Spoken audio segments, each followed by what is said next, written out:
अतिशय आनंद आहे की एक चांगला तोडगा मराठा समाजाच्या हिताचा तोडगा आज मंत्रिमंडळ उपसमितीने काढला आणि त्यामुळे जे काही उपोषण चालू होतं ते उपोषण आता संपवण्यात आलेलं आहे। खरं म्हणजे हैदराबाद गॅझेट लागू करण्याकरता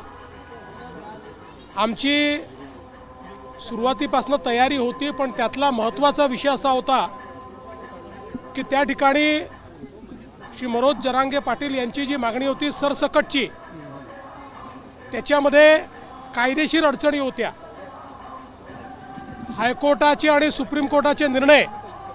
हे बघता अशा प्रकारे सरसकट करणं शक्य नव्हतं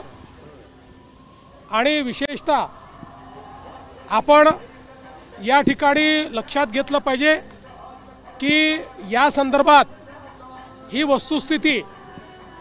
त्यांच्या लोकांच्याही लक्षात आणून देण्यात आली। मंत्रिमंडळ उपसमितीची त्यांच्या जे काही त्यांची टीम होती त्यांनाही हे लक्षात आणून दिलं की आपल्या कायद्याप्रमाणे आणि देशाच्या संविधानाप्रमाणे आरक्षण हे समूहाला नसतं, ते व्यक्तीला मिळत असतं आणि त्या व्यक्तीने ते क्लेम करायचं असतं आणि म्हणूनच अशा प्रकारे सरसकट